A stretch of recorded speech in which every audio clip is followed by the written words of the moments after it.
El siguiente segmento tiene contenido o opinión.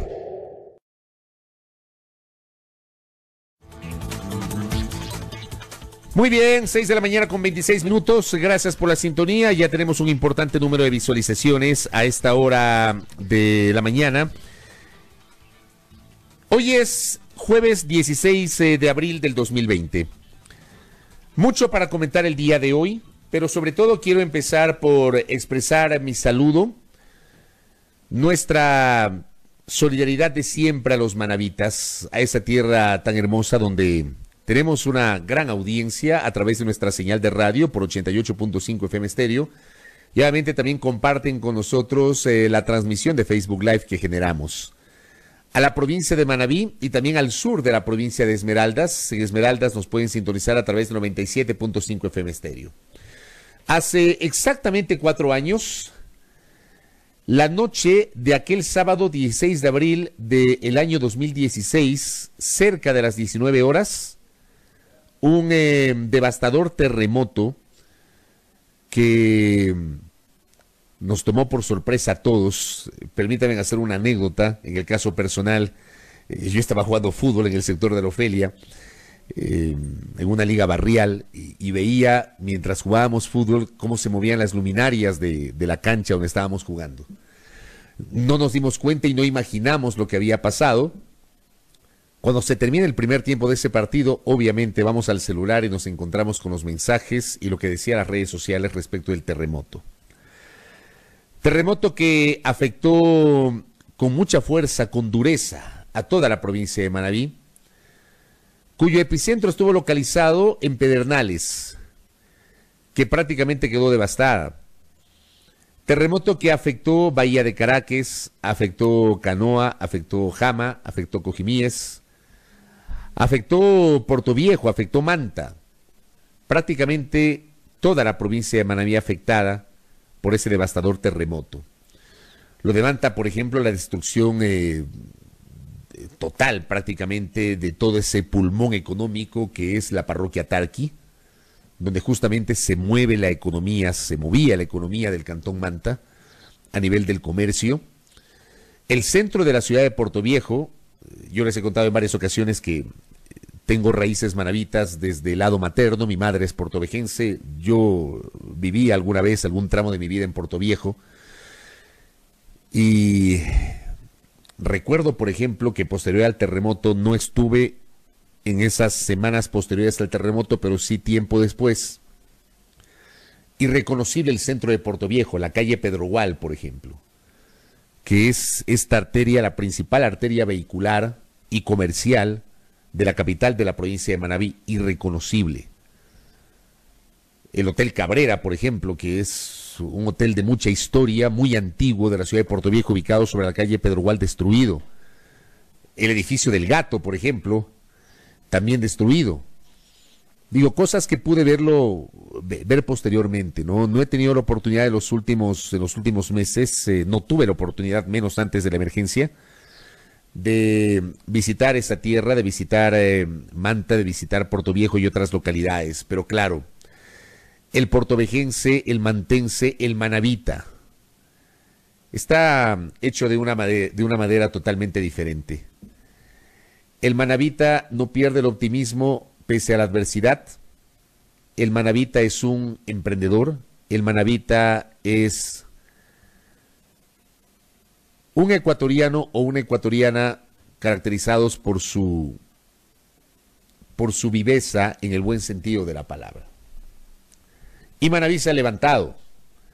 Aún hay mucho por hacer en la provincia de Manabí, pero Manabí se ha levantado justamente por el esfuerzo y por el tesón de sus hijos, de los manavitas. Abrazo solidario para los manavitas, de verdad. Que haya siempre memoria sobre lo que se hizo, primero sobre lo que pasó, sobre lo que se hizo y sobre lo que se dejó de hacer. Que haya certezas sobre la calidad del manejo de los recursos que fueron entregados, no solo por los manavitas, sino por el resto del pueblo ecuatoriano para poder administrar esa crisis. Una situación que, según las estimaciones, provocó pérdidas de 3.000 millones de dólares en aquel momento, por lo cual se tomaron decisiones como, por ejemplo, el aumento del impuesto al valor agregado IVA del 12 al 14% en una medida que duró un año.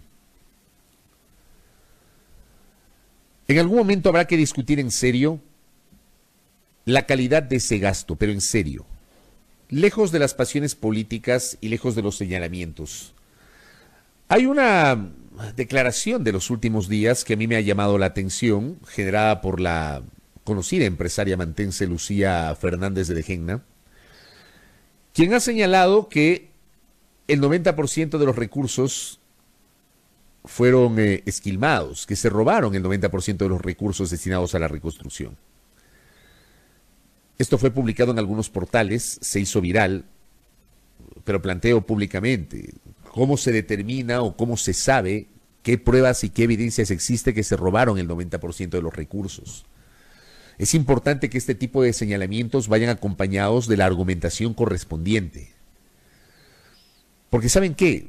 Ya es momento en que elevemos la calidad del debate y si vamos a hacer un señalamiento, lo hagamos con argumentos. Y si efectivamente se robaron la plata, pues adoptemos las acciones y las medidas en serio correspondientes. Como siempre he dicho en estos micrófonos, dentro del debido proceso, la presunción de inocencia, el derecho a la defensa. En un mundo ideal debería funcionar así. En un mundo ideal debería haber institucionalidad. En un mundo ideal deberíamos creer en los informes y en el trabajo de la Contraloría General del Estado. En un mundo ideal deberíamos creer en las acciones de la Fiscalía. En un mundo ideal deberíamos confiar en la imparcialidad de la Administración de Justicia. En el Ecuador no vivimos en un mundo ideal. En el Ecuador estamos muy lejos de una institucionalidad fuerte, aunque haya sectores que nos quieran vender otra idea. Carecemos de una institucionalidad lo suficientemente fuerte. Y como carecemos de esa institucionalidad, yo al menos en lo personal sí demando que ese tipo de declaraciones deban ir acompañadas de las respectivas pruebas, ese tipo de señalamientos con argumentos para elevar la calidad del debate público. Ya habrá tiempo para exigir como país la rendición de cuentas de aquellos que, si es verdad aquello, se robaron la plata que debió haber sido destinada para la reconstrucción. Preguntarles a los manavitas qué les hizo bien o qué se hizo bien durante estos 4 años, qué se hizo mal y qué faltó. ¿Qué faltó? Preguntarles a los manavitas si tras 4 años su calidad de vida ha mejorado. Preguntarles a los manavitas si valió la pena el esfuerzo económico de todo un país para contribuir a la reconstrucción de ese sector de la patria. Preguntarles también a los habitantes del sur de la provincia de Esmeraldas, que igualmente fueron afectados, muy afectados, por el devastador terremoto del 16 de abril. Pero en serio, lejos de las pasiones, lejos de los señalamientos vacíos y de la repetición de lugares comunes. Creo que el país ya, ojalá que llegue en algún momento, el país deje de comentar o de analizar desde sus respectivos sesgos y sus animadversiones o afectos, sino que hagamos un análisis en serio sobre lo que se hizo bien, sobre lo que se hizo mal. Es hora de que empecemos a pensar en ese país. Mi abrazo a los manavitas. Abrazo también al señor Ricardo Bravo. Le cuento, señor Ricardo Bravo, con usted estábamos jugando fútbol aquella noche. Usted no se acuerda. Ahí en la cancha de la Ofelia. Con usted mismo estábamos jugando fútbol cuando ocurrió lo del terremoto. Tremendo, tremendo. Así que el abrazo para los manavitas. Saludos a Sarita Serna, que también se ha conectado con nosotros. Muchas gracias por esos mensajes. Algunos otros temas para comentar sobre lo de Manabí. Estaremos hablando en minutos. Silrat va a entrevistar al alcalde de la ciudad de Manta y luego tendrá la oportunidad de dialogar con Lenín Plaza, asambleísta de la provincia de Esmeraldas. ¿Qué pasó en Manabí? ¿Qué pasó en Esmeraldas? Hablaremos con el alcalde de Manta y también con un legislador de la provincia de Esmeraldas. Vamos a otros temas. Rubén Ayala dice, las obras con sobreprecio, para eso está la institucionalidad, para que determine si hubo sobreprecio. Para eso debe estar la institucionalidad. Pero en serio, que tengamos las certezas de que si se emite un informe, ese informe en realidad determina en derecho que hubo sobreprecio. Que la institucionalidad nos permita volver a confiar en lo que hace. Más allá de cualquier cuestión mediática, política, en un mundo ideal debería ser así. Para el debate público. Dejemos ese tema de lado, insisto, lo vamos a retomar en minutos en nuestras entrevistas. Dos cosas que ocurrieron ayer, dentro de varias, pero quiero empezar con dos ocurridas en horas de la noche. La primera, una presentación del señor presidente de la República a las 8 de la noche, una cadena nacional, de 6 minutos de duración, en la que el presidente Lenín Moreno inicia casi que respondiendo implícitamente a quienes en los últimos 2 días, algunos líderes de opinión, otros pseudolíderes de opinión y otros influencers que se creen más de lo que son, reclamando en redes sociales y en editoriales y en publicaciones en post que Lenín Moreno es un presidente ausente, que en esta crisis que estamos enfrentando no aparece el primer mandatario. En horas de la noche el primer mandatario sorprende porque en su alocución da la impresión que implícitamente responde a quienes hablaron que es un presidente ausente, cuando invoca su condición de persona con discapacidad, invoca su condición médica o su situación médica, su condición de persona con discapacidad, su situación médica y también su edad, para señalar que, claro, por esta conjunción de elementos es una persona vulnerable y que tiene riesgo de adquirir o de ser contagiado por el COVID-19.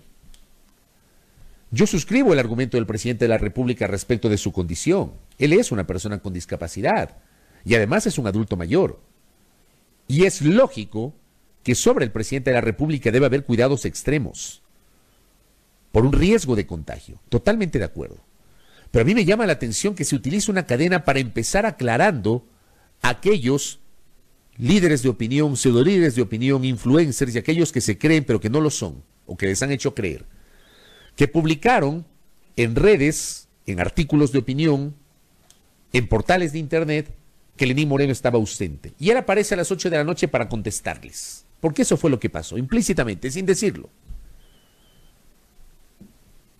Luego de lo cual, el presidente Lenín Moreno hace una mirada a las decisiones que ha adoptado, decisiones que ya las conocemos, ya las sabemos, decisiones que han sido adoptadas desde el 16 de marzo, hace exactamente un mes, 16 de marzo, cuando dispuso el estado de excepción y las primeras medidas asociadas a la cuarentena que estamos viviendo y que justamente esta semana estamos cumpliendo la 5ª semana consecutiva de aislamiento.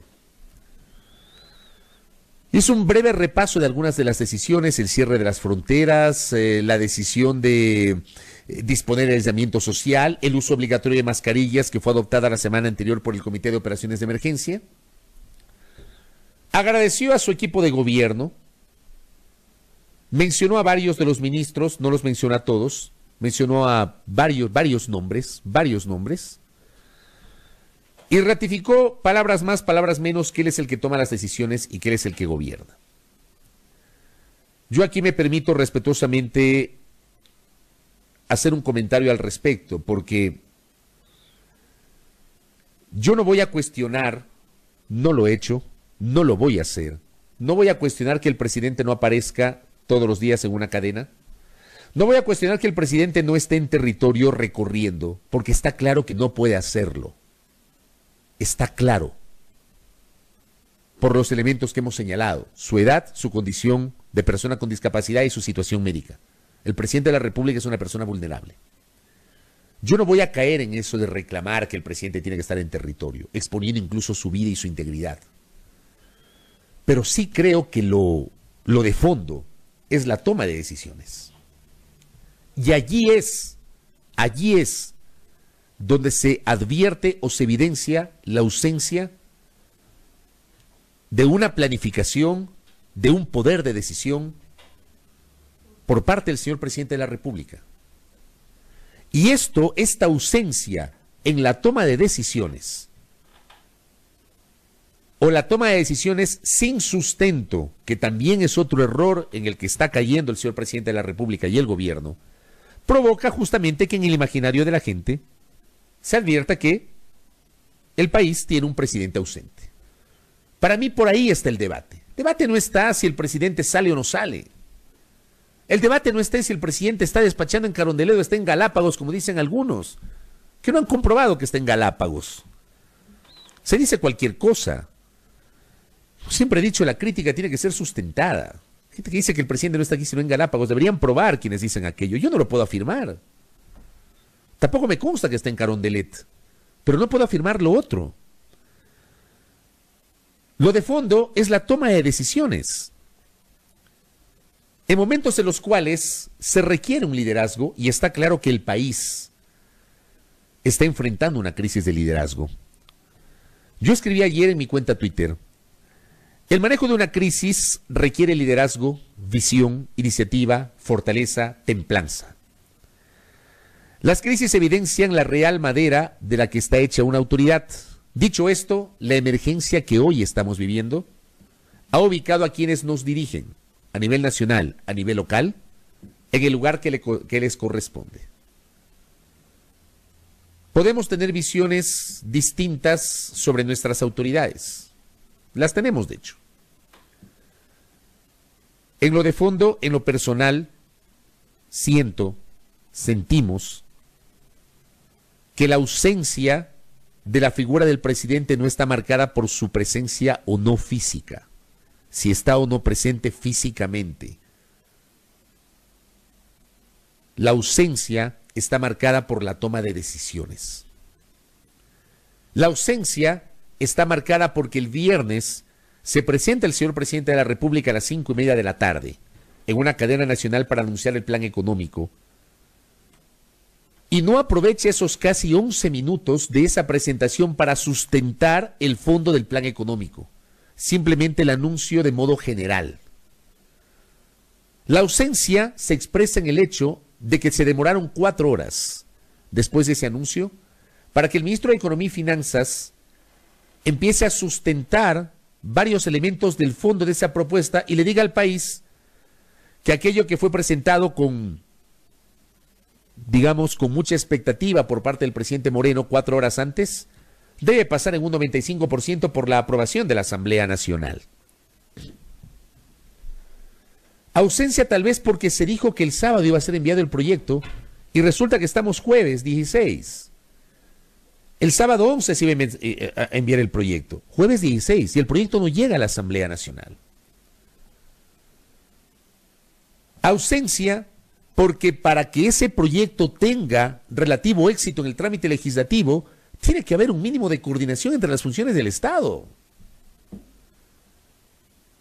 Y de lo que se conoció ayer, el presidente Moreno ni de lejos ha tenido acercamientos con la propia bancada de la organización política que viabilizó su elección como presidente. No hablo de su bancada, porque está claro que Alianza País no es la bancada del presidente de la República, y está claro que el presidente de la República no tiene un sentido de pertenencia respecto de esa organización política. De hecho, en el papel, él es el presidente de Alianza País, pero no ejerce la presidencia de Alianza País. Y ayer también quedó claro que esa bancada está totalmente desarticulada. Porque en las intervenciones de los legisladores de esa bancada, durante la comparecencia del ministro de Finanzas, clarísimo, no existe el apoyo ni siquiera de ese sector político. No ha habido acercamientos con esa bancada. Para mí, ahí está la ausencia de liderazgo, no la presencia física del presidente de la República. Me parece a mí que el debate tiene que ir por ahí, el reclamar definiciones, decisiones concretas. No sirve de nada que el señor presidente de la República aparezca en tono molesto a reclamar que la gente no cumple con el aislamiento. Señores, Se requiere una política integral. Se requiere que se comience a gobernar desde la planificación, que no se gobierne desde desde las cosas que se escriben en el Twitter. Se reacciona desde las cosas que se leen o se escriben en el Twitter. Y la muestra más palpable de aquello es este anuncio, desde mi punto de vista, totalmente demagógico y populista, de disponer la reducción del 50% del sueldo de las principales autoridades sin un mínimo de planificación, como ayer justamente lo analizamos aquí, en este espacio de noticias. Por allí está la ausencia. ¿Dónde también está la ausencia? En el hecho de que, de una manera, yo diría hasta inhumana, sin un mínimo de empatía con miles de ecuatorianos, ayer el señor ministro de Economía y Finanzas confirmó que no existe fecha para el pago de los salarios de los servidores públicos. Pese a los anuncios generados desde inicios de mes, estamos 16 de abril y no les han pagado a los servidores públicos, al grueso de servidores públicos. Ayer el ministro Martínez señaló que se disponen de recursos para hasta el día de hoy ponerse al día con el magisterio y que el resto de servidores públicos tendrán que esperar la recaudación de impuestos, el financiamiento externo y los ingresos petroleros. ¿Cuándo van a llegar los recursos del financiamiento externo? ¿Cuándo van a llegar los recursos asociados a los ingresos petroleros que evidentemente han tenido una reducción sustancial en las últimas semanas? Y no nos queda claro el tema de la recaudación de impuestos, porque, por ejemplo, el IVA se recauda mensualmente. ¿Hay que esperar a fin de mes? ¿O qué? El impuesto a la renta, en cambio, es un impuesto que se recauda anualmente. Ahí está la ausencia de liderazgo, amigos y amigas. Ahí. Ahí tal vez uno puede pensar que tenemos un presidente ausente. Allí. No reclamen la ausencia física del presidente de la República por un tema de sentido común. El tema pasa por las decisiones que deben ser adoptadas y sobre las que lamentablemente no existe claridad por parte del Ejecutivo. Estamos a puertas de cerrar la 5ª semana de aislamiento y no hay claridad sobre qué va a pasar con el país post-cuarentena. Hay mucho temor, hay mucha preocupación. Les tengo otra perla antes de cerrar el comentario y comenzar con la entrevista con el señor alcalde de la ciudad de Manta. Otra perla generada ayer. Ahí es cuando uno se pone a reflexionar si son o no globos de ensayo los que se anuncian para medir la reacción de la gente. En todos los medios de comunicación fue noticia una postura del Ministerio de Trabajo respecto de la suspensión, respecto de una propuesta del Ministerio de Trabajo para la suspensión de la jornada laboral por 3 meses sin remuneración y sin aportes al IES. Seguramente muchos de ustedes leyeron eso. Anoche, cerca de las 11 de la noche, el Ministerio del Trabajo emite el siguiente comunicado. Y voy a leer la parte pertinente. Una de las alternativas recibidas plantea la posibilidad de suspender la jornada laboral por 3 meses sin remuneración y sin pago a la seguridad social, medida que después de ser analizada no fue acogida por el Ministerio del Trabajo, por lo tanto no consta dentro del proyecto de ley que será enviado a la Asamblea Nacional. Sin embargo, eso no fue invento de la prensa, ni invento de las fake news, ni invento de la oposición, ni de mucho menos. Esto salió del propio Ministerio del Trabajo. Y como midieron las reacciones, luego dijeron, no vamos con esa medida. A eso me refiero yo cuando se siente la ausencia de decisiones. Porque se envían mensajes y da la impresión que lo que quieren es medir la reacción de la gente. ¿Cuál es la planificación? ¿Dónde está el liderazgo, la iniciativa, la visión de futuro para enfrentar el país post-COVID? ¿Dónde está? Ese es el debate de fondo, amigos y amigas, que yo planteo desde estos micrófonos. Ese es el debate de fondo. No reclamar si el presidente aparece o no aparece. No quedarnos en la periferia de que si el vicepresidente recorre se toma fotos o no recorre no se toma fotos. Ese no es el tema de fondo. Vamos a lo de fondo. Lo de fondo es que hay una situación crítica que está viviendo el país y no tenemos certezas del norte, del derrotero que debe seguir el Ecuador. Y allí es donde se reclama el liderazgo presidencial. Ese es el reclamo que debe hacer la República, desde este particular punto de vista. 6 de la mañana con 49 minutos, en la primera hora, a través de Majestad Radio.